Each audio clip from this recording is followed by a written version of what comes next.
This episode of This Is Us Too is brought to you by MinuteWithMary.com. And because you are such a beloved listener of ours, and I just want to have you come over and eat like a half-cooked, half-raw Cornish, chicken? Cornish chicken? Game hen. Cornish hen? Game hen? Yeah, sure. You don't even know what that is. The Cornish game hen. Yes, I do. Oh, okay.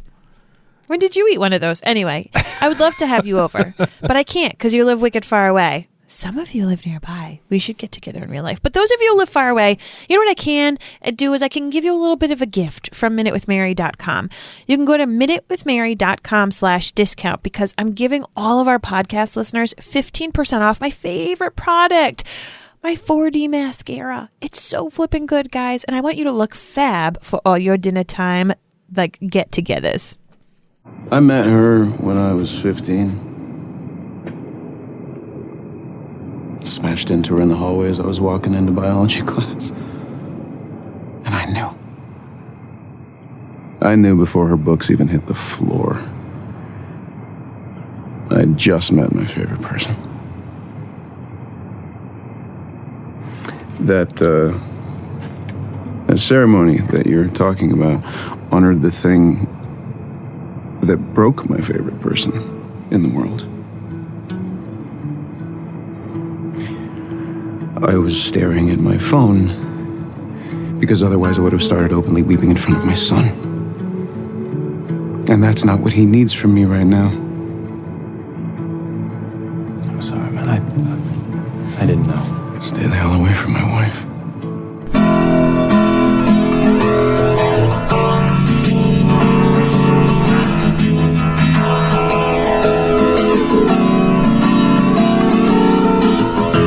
Providence, Rhode Island. Welcome to This Is Us Too. It's a podcast dedicated to This Is Us on NBC. So sit back, relax, and let's all have a good cry.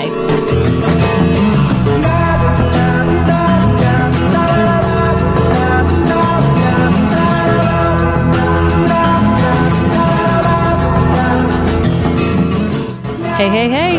My name's Mary Larson. My name's Blake, and obviously I've never had Cornish game hens. Never. Not once. Never had it. You know what I really want to do? What's that? I want to turducken it up this Thanksgiving. No, we can't do that. Why can't I? Because we fry our turkey. So what? What do you mean? I don't know how to fry a turducken. I bet people do it. I'm sure that it's possible. Maybe we could have the fried turkey versus a turducken. Let's have a turkey off.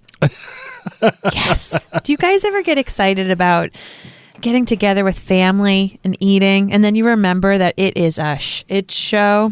I did not get to. I thought I was going to mute that. I was picturing like you knowing what I was going to do, and you would like beat me, but it didn't happen that way. I don't even have that button. It was just in my mind. When Rebecca was in that kitchen and she was just like laying it down, freaking out, and like, we're all gonna go in there and we're all gonna love it. You're gonna eat this crappy food. It's gonna be great. You're gonna keep it together. I was like, that right there is mom life. That is something that Mary Larson would do in a heartbeat. In an absolute heartbeat. I haven't done it yet with our kids, but in about 5 years. No, it's coming. It's coming. Oh, yeah. And the whole thing with the whole, like, the Cornish game hens and all, like, you would absolutely put, like, a dinner together that's, like, totally weird. And, like, you'd find this thing. Completely. That you would, like, you'd find it, like, on Pinterest or whatever. You'd be like, I need to do this. Yes. And you would do it, and you would stress out to the max. Yes. And it would be free. And then it would just be like, yeah, okay, whatevs. Yep. 100%. That's how we roll. That's exactly what would happen. Well, this week it is my story, and I have related to this episode on multiple levels, whether it is being therapized and my wife figuring out therapy for me, which has happened, and I did go to therapy, which was fantastic.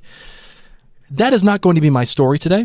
My story today is about a fear of mine that I have, and it is debilitating. It is fear of spiders. And something happened recently. Like Jack, who's afraid of birds for some reason, I am terrified of spiders. And one day, Mary and I were in our bed with our daughter at night, And I saw a spider. As we are every night. We have some form of child in our And bed. I swear to God, they take turns. They plan it out a week ahead. They're like, oh, okay, tonight's your night, right? Yeah, tomorrow's my night. That's right, I forgot. One day we were sleeping we were about to get ready to go to bed, and we were about to watch The Curse of Oak Island. I was all excited for it, and I see a spider on our ceiling above our bed. And I had pretty much the same exact reaction that Jack did. No, I did. I got right out of bed, and I was like, okay, I'll get it. And I had a big wad of toilet paper, and I was like, it's okay, we're good. And I'm going up real slow, real close, and as I'm about to squash this freaking spider, it like drops itself from the ceiling with like its little stupid things that it comes out of its butt. The whatever it is. The webbing? Yeah, there you go. It drops down, and it scares the hell out of me. Okay. And then it falls on the paper. My whole arm goes numb because I'm terrified of this thing. Truly. And it falls down onto the bed. I cannot move. I was paralyzed. I was like, I don't know what to do. And I was squealing just like Jack did. Yeah. Mary can tell you how awful it was for me. Like it was so bad that I was laughing. Yeah, I was laughing at you because it was so funny.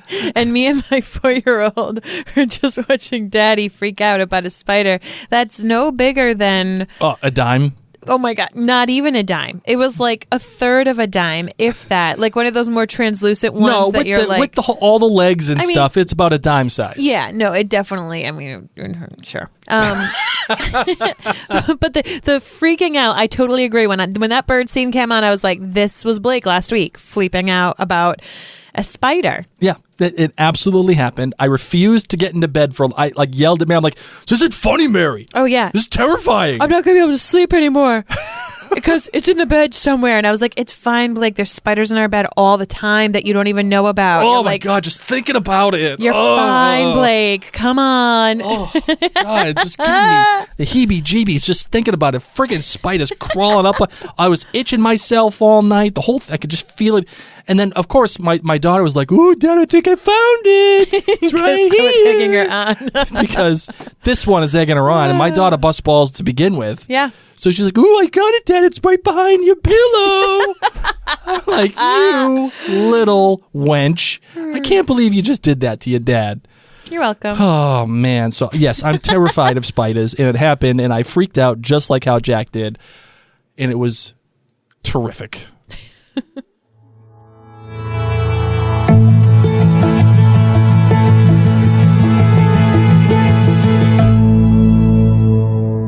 Now, before we go into the episode details, which is very important. It is very important.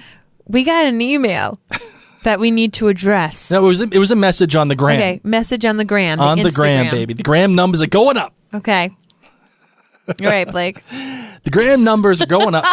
And do you have the message in front? I don't have the message in front of me. Hold on. Okay, honey. Oh, wait, hold on. I got it. I'll bring it up. Because I didn't know you were doing this. So I didn't have it prepped. Well, because I'm right. So, a few episodes ago, we talked about Tess putting on a hat and what that meant. And was it, just Tess putting on a hat, being like, I look awesome? Or was it what I thought, where it was a little like, I'm not feeling so great about myself right now. Okay. Yeah. And Blake was like, no, I'm right. And I was like, no, I think I'm right. And then we got this message on Instagram. So we got a message on the gram from Julia Grove. Who is Julia Grove, you ask? A VIP. She's a VIP. She's actually the editor of This Is Us, someone that we actually called out in episode 402 for the pool for the editing job. Go back and listen to it. You'll remember, actually, Julia Grove, was my great for that episode. And recently we got a message from her, and it says, "Hey, Mary and Blake, just wanted to personally thank you guys for the shout-out. Thanks. On the editing for episode 402, yada, yada, yada. I'm so glad you guys enjoyed it." And then she says, "Oh, and as far as the bet goes regarding Tess, yeah, Mary wins that one."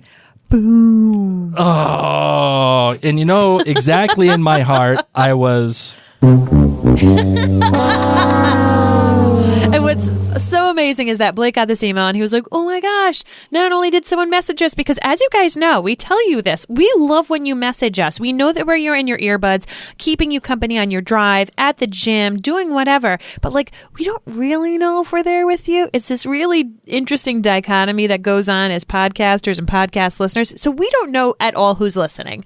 And so when we do get messages, we get excited. Then holy smokes, we get a message from the flippin' editor of the show referencing not only the episode that we talked about her, but from an episode also previously where we made these, this bet. Yeah. This stupid friggin' bet for no reason. So Blake, of course, is just more so excited that we got this message. So thank you so much, Julia, for reaching out.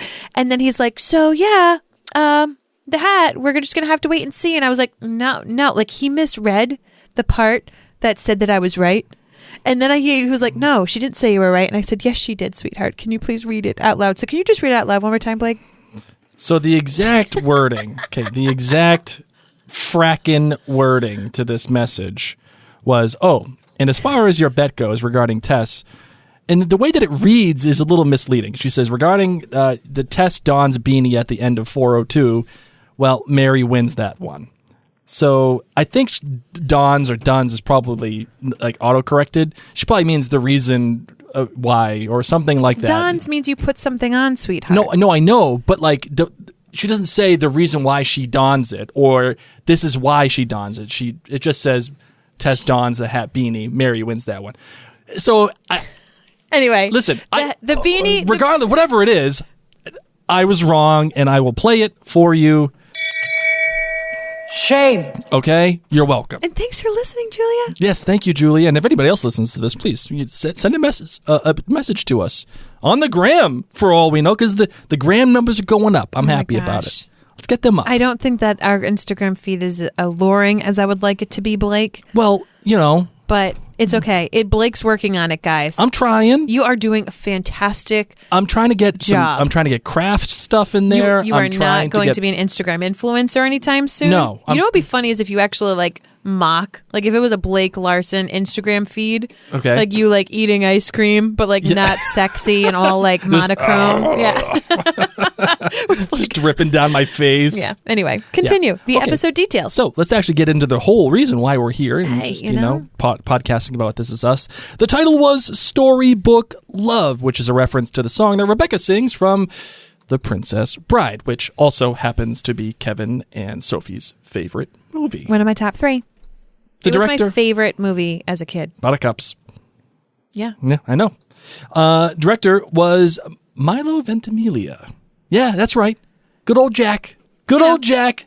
Directed this episode. And the good news is actually that this is not the only thing he's ever directed. He has directed a TV miniseries called It's a Mall World. Then he also directed Dave Knoll Finds His Soul, an episode of Ultradome, and an episode of Sweet 7, and this, and also this one for This Is Us for this episode. And it looks like this is the only episode he directs for this season.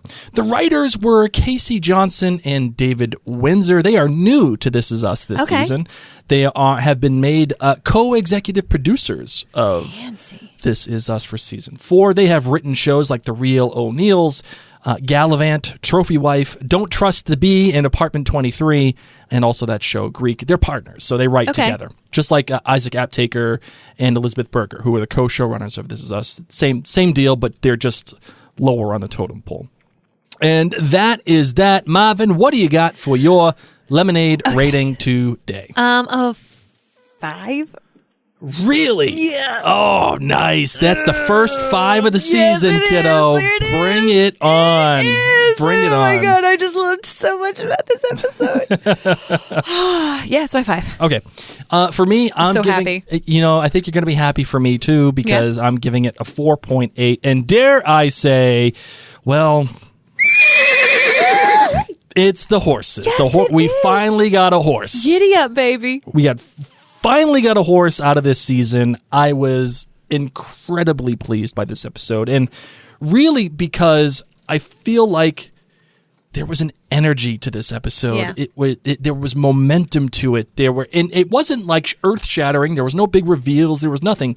It just does what This Is Us does really well, which is just tell these relationship-based stories, low stakes. Yep. And let's have these characters interact in a cool, familial way. But not only do that, but they're doing this really great thing where they're taking previous episodes, scenes, and repurposing them to give you a feeling without actually having to tell you what the person is feeling. The first and primary example of it is when Randall is getting overwhelmed and talking about the panic attacks. Yep. And it shows what they showed. The 3 times that we've seen him have one. Right. Yes. It shows them all. And I hate to use this word, but it's a fairly apropos word. It weaponizes this emotional vocabulary, this visual vocabulary that This Is Us has established. And it takes a scene and repurposes it, and it shows you quick little bits, quick hits, just to give you a reference, so you immediately understand. Christopher Nolan is famous for doing stuff like that in Batman and The Prestige, all of his movies, and another favorite of ours, The Leftovers. Oh yeah, The Leftovers was extremely famous for doing this. If you ever get a chance, go back and watch Leftovers and listen to our podcast about it called The Leftovers Podcast. No, it was not called that. Well, at the end it was. Reminders. It was The Leftovers Podcast, The Living Reminders with Mary and Blake. Okay. So I love how it's using these flashbacks and these key scenes and these key moments, and that was the cherry on top of the whole icing for me, on the ice cream for me. It was incredible. What do you got for your GBG, Marvin? You ready? Yes. My good. Mandy Moore being like friggin' amazing at 3 completely different ages in this episode. Again, just like killing it. Yes. Killing it with not only being awesome and on screen so much, but like you believe she is those different 3 ages in each of those scenes. Absolutely. Between the makeup and the hair, but then also how she holds her body, how differently she talks. Like older Rebecca is just much more reserved. Yes, it is the piano. She's very, very reserved. And then you got like hot mess mom, like my life's chaos right now, flipping out about the Turkish chicken things, turduckens, just like trying to keep it all together. And then you just got sweet, cute, I want to bang all day, every day, pregnant with triplets, Rebecca Pearson, trying her. Rebecca loves to cook. It's like in her love language. But I feel like she's not very good at it. She sucks at cooking. And you said it, not me. And I think it really stresses her out. Like, I think, you know what? It may not actually be her love language. I would love for someone to let us know what they think Rebecca's love language is. Because, like, she tries. She knows that Jack's hungry. She's got a family to feed.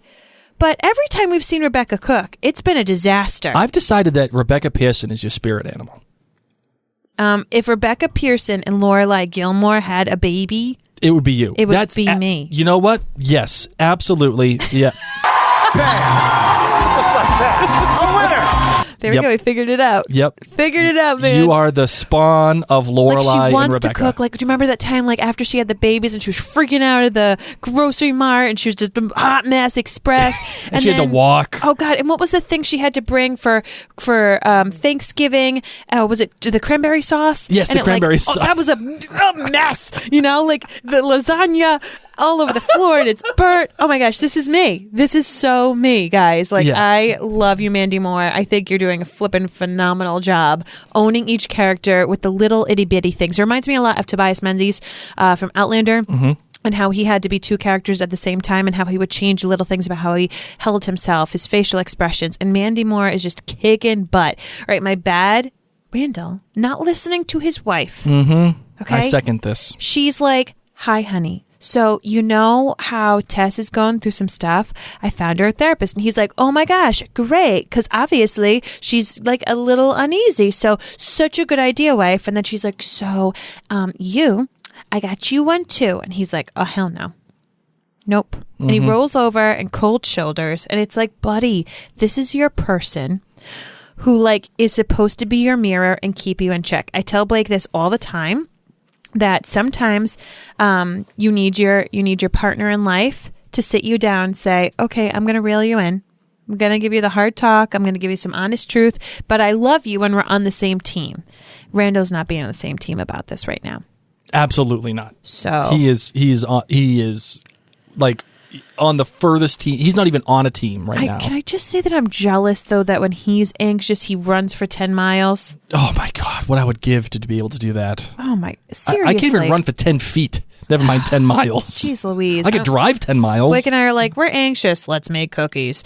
My great. Hashtag truth. Jack Pearson. Church, Jack Pearson. Jack Pearson. Oh, yeah. Like, I know. Remember how in the previous episodes, I was like, I know we're not going to be seeing a lot of him, and that's okay, but I miss it, and that's part of the reason why it's been hard for me to dole out fives. I love this character. I adored him trying to catch that dang bird. And you and I both were like laughing with tears in our eyes, and I was like, gosh, I love this man. Mm-hmm. Yep, it was genuine. It felt real. It felt like, I don't know if it was a CGI bird, who knows, probably was, but the way that Milo was interacting with it, it just felt like... It felt great. It was awesome. And it felt real. It felt like it was maybe because I experienced a spider in the same exact way. Yeah. Never know. You never know. All right, for me, the good was, listen, this is going to sound bad, but the cliffhanger at the end with Kate and the apparent boyfriend and whatever, it felt a tad cheap to me. Okay. But, I loved the feeling that I got from it. I loved the feeling that I got from Rebecca and Kate and how they said, yeah, I didn't even see it happening. Like, neither of them did. And obviously you don't know what they're referring to because it's a cliffhanger. And again, it's a little cheap. But I love the idea that everything seemed like it was going to be okay after this big speech that Rebecca has. And, you know, we don't have to be sad. We don't have to think about all the bad things because your dad died. We can be happy that he was here. We can be happy that we have these memories of him. And we all know that the Pearsons were a disaster. They were a disaster. As they're supposed to be. Exactly. So the fact that stuff happened and the show is recognizing the fact that, yeah, even though this is all great and hunky-dory right now, things ain't okay. Stuff has happened in this time period between the teens and the 30s that we really have not explored all that much. Yep. Except for one episode in particular. And I like how the show recognizes that and maybe diving into that a little bit. Oh, yeah. We're diving, honey. We're going to figure out what that is. Right. So the bad for me was Randall. I got a tie. Come on, bro. Come on, bro. What are we doing? Not great. Oh, I have to play this for him. Shame. Seriously, man. That was bad. Like, especially, like, knowing, okay, you just had this whole conversation. This is part of who you are.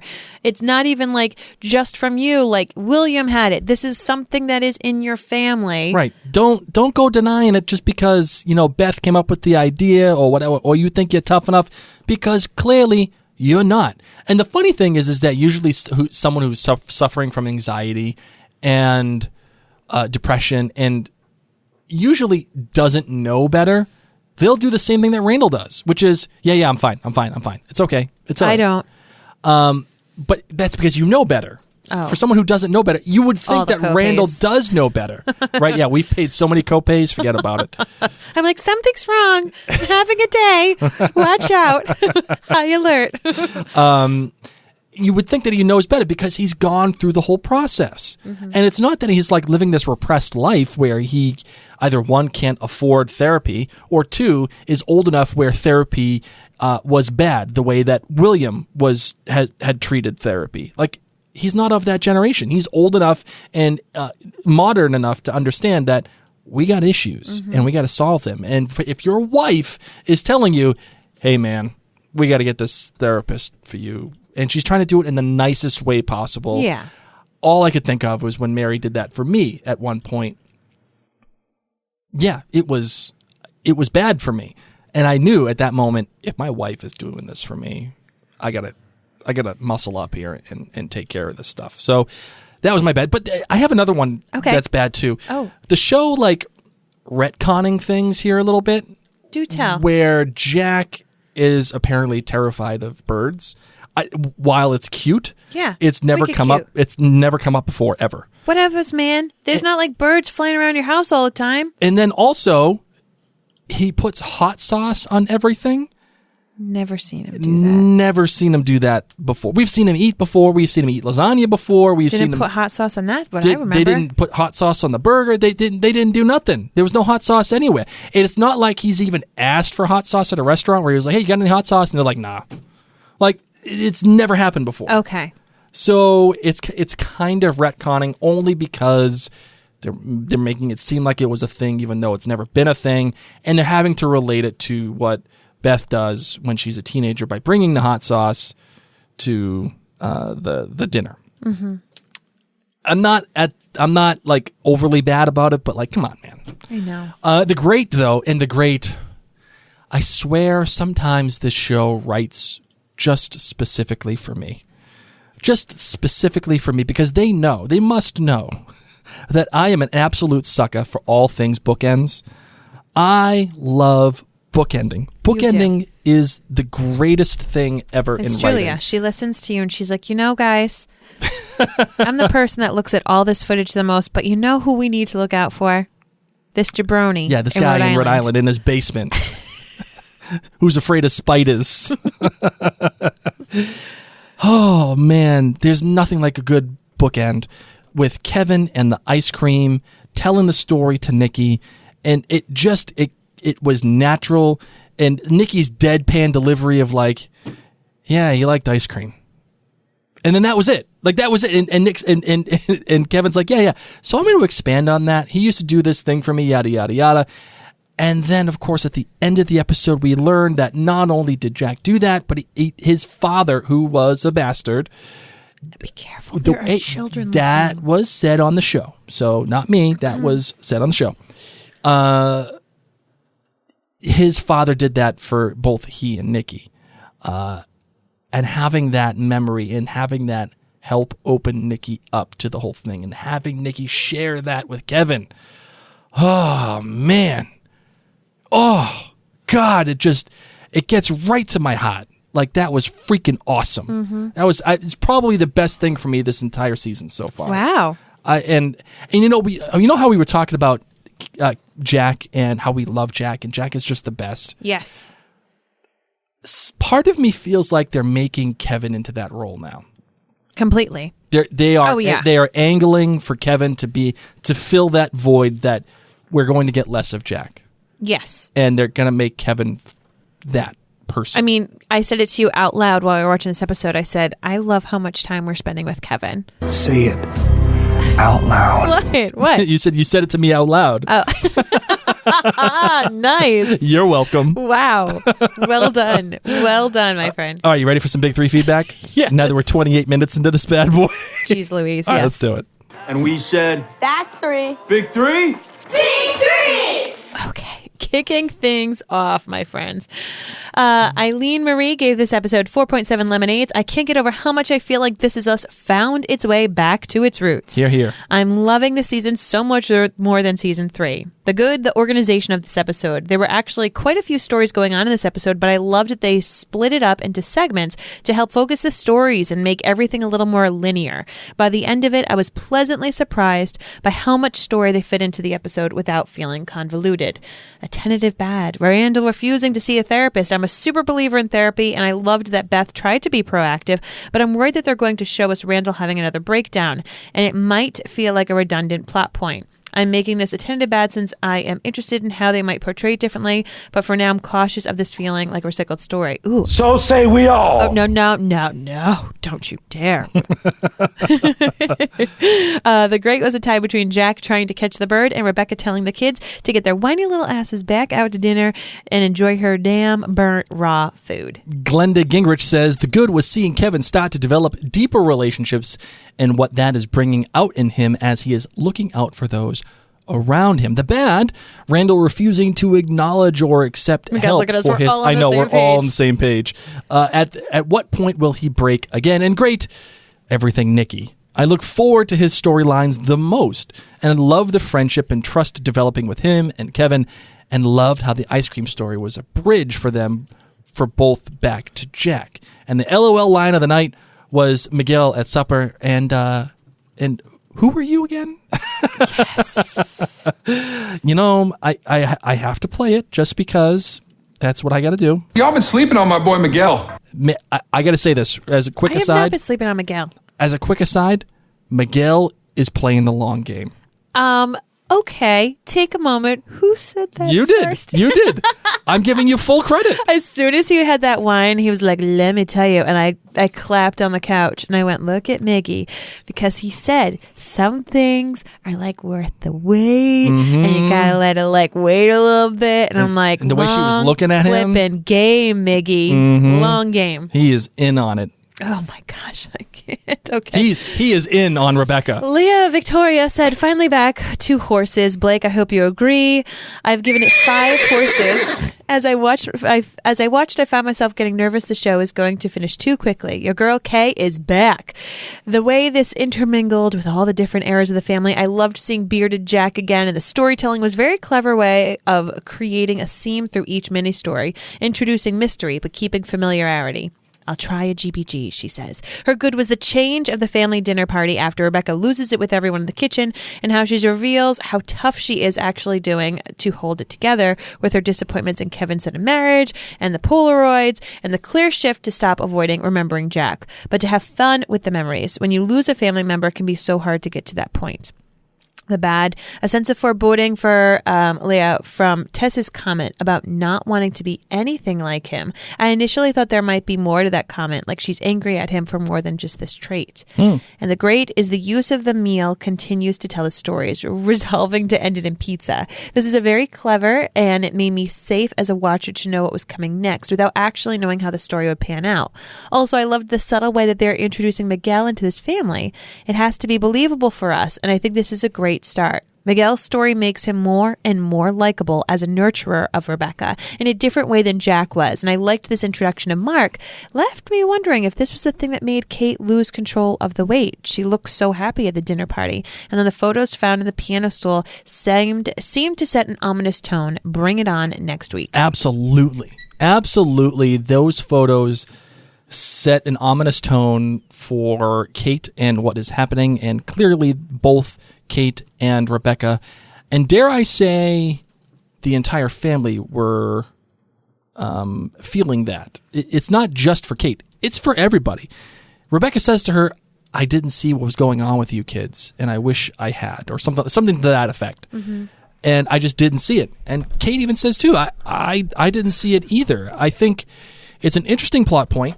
It's something that I again, this was a little cheap to me. It was a tad cheap that all of a sudden, coincidental, that all of a sudden they happen to find these photos. I disagree. Really? How come?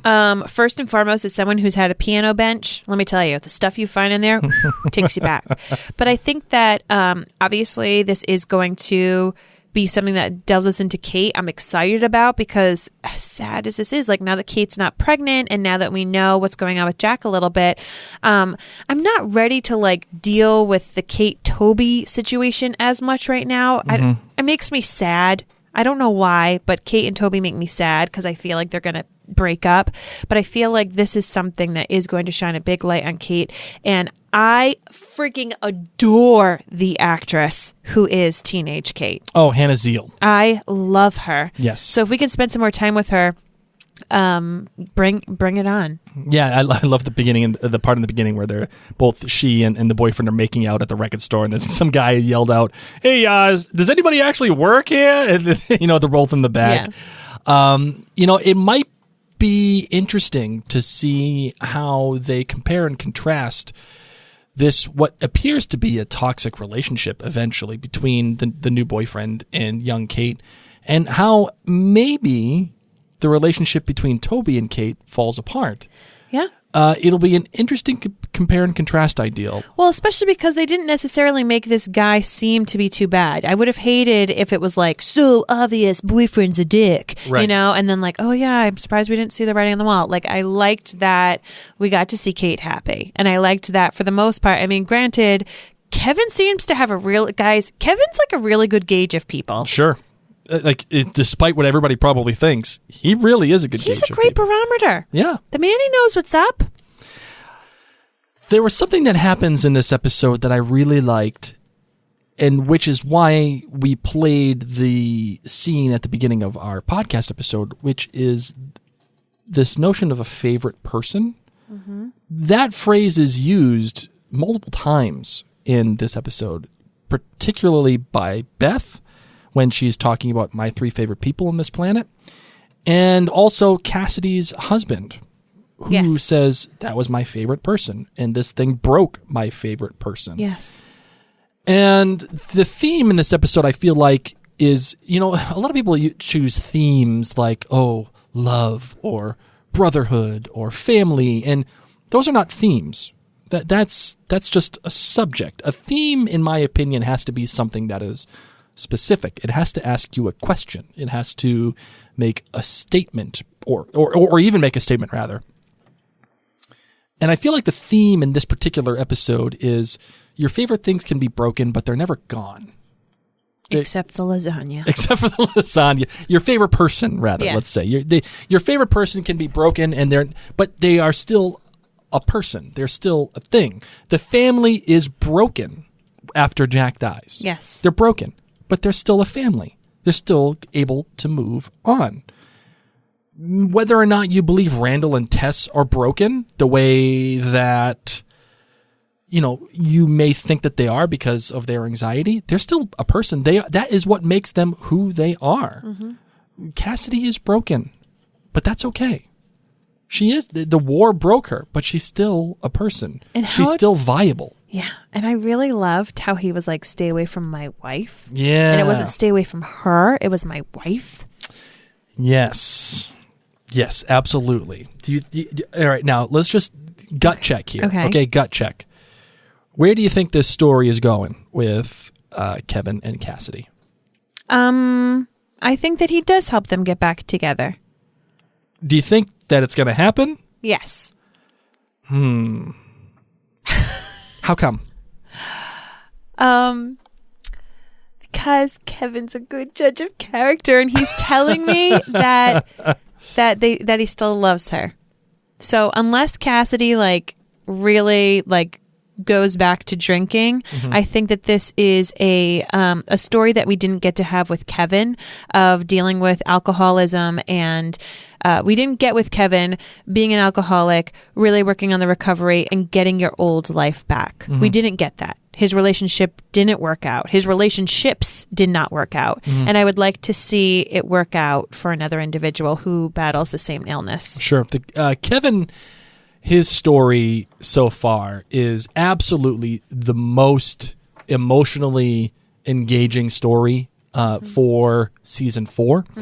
And the people that surround him are also the most engaging emotionally for season 4.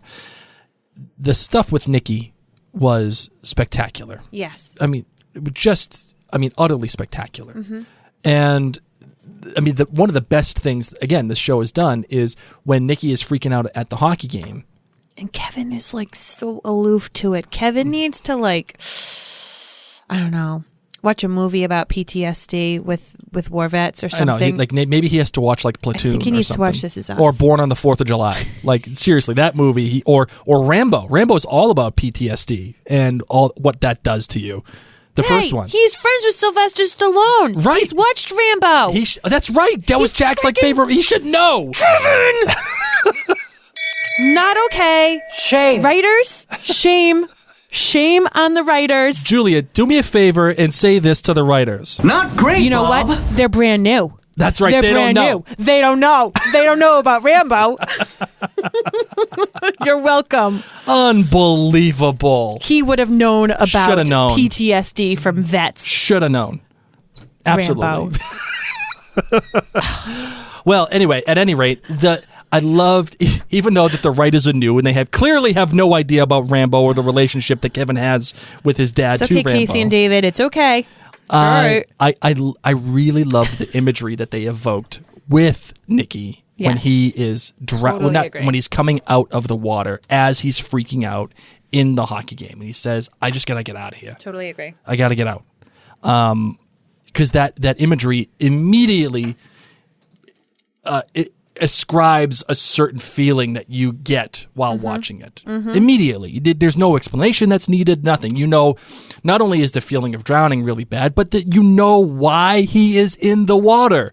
You know what that has done to his relationship with his brother. All of it.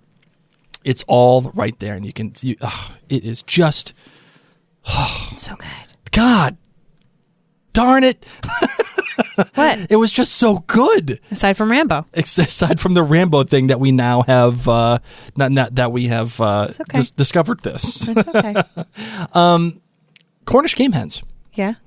It's actually a reference. The This Is Us has actually talked about Cornish game hens before. Really? As a matter of fact, it was back in season 2, episode 16, when the kids were celebrating Jack and Rebecca's anniversary. Remember, they make the dinner for them? And they said, we don't want to do any gifts because Rebecca was always overwhelmed by the fact that Jack always gave her the best anniversaries and she couldn't do nothing. Okay. And Jack convinces the kids to make the dinner. They make Cornish game hens for... Oh, my gosh. It's in the episode Vegas Baby. Yeah. Oh, my gosh. Yeah. Yeah. Cool, huh? Oh, my gosh. Maybe that's why she made it. Oh, you never know. Because she was like, this is the fancy thing that Kevin, because it was Kevin who was the real pusher for that. Sure. Kevin was the one who was like, we need to make something really nice for them. We need to make them a nice meal. Yeah, absolutely. Oh my God. Imagine if that's why, if she's like, Kevin thinks this is fancy. So we knew at the beginning of the episode that the Bearded Jack. Oh, God, I love Bearded Jack. Bearded Jack and Rebecca was taking place in May of 1980 because we saw it on the calendar in the beginning. And 18 years later, we have Sophie and Kevin getting married. So that puts us in May of 1998, which means that Miguel has been staying with Rebecca and everybody. Not staying, but like hanging out with her a lot because young Kate says, he might as well bring a sleeping bag because he's been here so much. But we also know that in the fall of the year 2008, that is when Rebecca and Miguel reconnect. So why do they fall apart? So what happens to make them fall apart? Oh my gosh, I don't know. I'm so nervous. Something tells me that this is going to happen this season. Maybe he leans in. Maybe he leans in for a kiss. Yeah. And she's like, yo, no. Yeah, I get that feeling.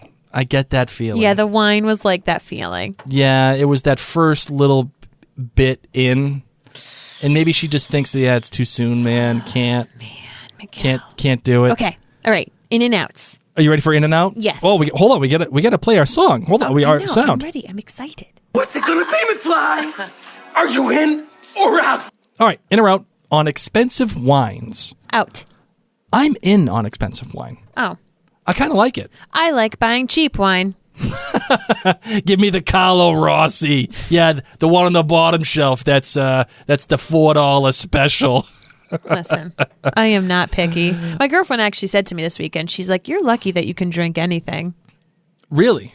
Because she's very picky about what she drinks. Yeah. And I was like, I'll have anything on this menu. All right, in or out on dad jokes. When Miguel makes the dad joke about Modest Mouse, who I just saw live, by the way, with the Black Keys. They were phenomenal. Yeah. He makes the dad joke about Modest Mouse, the band. In or out on dad jokes? In. I'm out. I feel like my dad makes dad jokes. All the time. Yeah, so like I'm in. All right, in or out on Cornish game hens? Out. Out. Way out. Don't know what they are. Don't want to eat them. Don't care. But I'm down for turducken. All right, in or out, mozzarella sticks with hot sauce? In. Out. Oh my gosh. Are you serious? You cannot put hot sauce on mozzarella sticks. It's like buffalo chicken pizza without the dry chicken. No, because the mozzarella stick is still cold. It is cold in form. It's peeling. If you want to put hot sauce on hot mozzarella, okay, that's different. That's what I was talking about, is hot mozzarella. I forgot I was eating on cold. I'm down with some hot sauce. On a cold mozzarella stick? I'll eat it all. That is absurd. That is, dare I say, a jailable offense. Sorry. All right, in or out. Boyfriends showing up unannounced. And being kind of creepy, by the way. Got her address off of her what's it called? Application. That's kind of like something I would do. This guy creeps me out, man. I mean, he's supposed to creep you out. We know he's supposed to creep you out right now. Sorry. All right, so in or out on boyfriends showing up unannounced? Out. I am out too. All right. That's something I would do. Beer or whiskey? So that's not, it's kind of an in. Are you more in on beer or are you more in on whiskey? If it's wet, I don't know. I just want cocoa, man. That's all I want is cocoa. All right. In or out on hockey? Out. I'm in on live hockey. And like, I'm from New England, so I do enjoy hockey. But I'm more in on live hockey as opposed to TV hockey. I'm saying out right now because my son wants to play hockey, and all I keep seeing is visions of 12-year-old him with his teeth bashed out. Oh, God. No thanks. All right. And that is the end of In or Out. And by popular demand, yeah, we have a new hot take theme. Good. Ooh, yeah, man. All right. What's your hot take? That this situation with anxiety in Randall is actually going to get him hospitalized. Really? Yeah. And like worse than before? Than when Beth showed up talking to William? Yeah. After that first one? I think it's going to happen again, man. You know why? I'm done with politics. Let's get him out of office. He needs to go and have a breakdown and get on meds because anxiety is not a quick fix. No, it's not. It's your life, man. And maybe not hospitalized, but he's having a big, I mean, we all know he's having a big one, but I think it's actually going to be that big that it becomes an impediment in his job. You know, you brought something up that's apropos for this conversation, which is the politics, and you're done with it. Yeah. I think the politics story is starting to kind of work for me. I'm kind of in on it now. And I'm kind of in on it because the politics isn't the thing. Yeah. It's the thing that gets us to the thing. Yeah. Which is the anxiety. Okay. And how those things relate. Yeah. And the relationships should influence the politics and not vice versa. Okay. That's why I'm in on it. My hot take. You know, I'm kind of with you, Mary, that this is not the beginning of the end, but the beginning of a real evolution for Beth and Randall. And I don't see this ending well. We know that they're still married in the future. We get that. But I just don't see it ending well. And this whole thing with the creepy boyfriend, I think his name's Mark. I can't remember. I think it is too. Anyway, the thing with the creepy boyfriend, yeah, he scares me, dude. He's got like a weird face. He's got like a weird creepy face. Okay. I feel like he was one of those kids that was in like the trench coat mafia in like the early 90s. Yeah. Like the weird kids. Okay. You know? Yeah. With the zits and everything. I mean, those were my friends. Yeah, weird. They actually weren't my friends. I sat next to them. I wasn't cool enough to be their friend. Yeah, I feel like this kid probably does some really creepy stuff to her. And it's going to affect the Pearsons. God, no, I'm afraid. Okay. All right, so that is that. Are you ready to close this bad boy out? Sure am. Let's do it.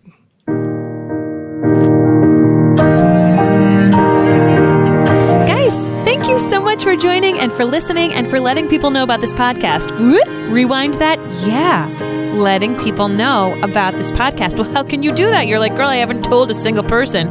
Do you talk about this show? I know you do. I know you have a coworker, a sister, a mom, a friend who you talk about this with, so tell them about the podcast. And you can screenshot your phone and share that in your stories and tag Mary and Blake on Instagram or on Facebook, and that's how you can let people know about the podcast. Find us on Instagram. Find us on Facebook. Julia did. Julia did. She found us on the gram. Join the This Is Us group. Find us at maryandblake.com. Email us, gram us, tweet us. Let us know you're there. Facebook us. I'm Mary. My name's Blake. And this is Us Too.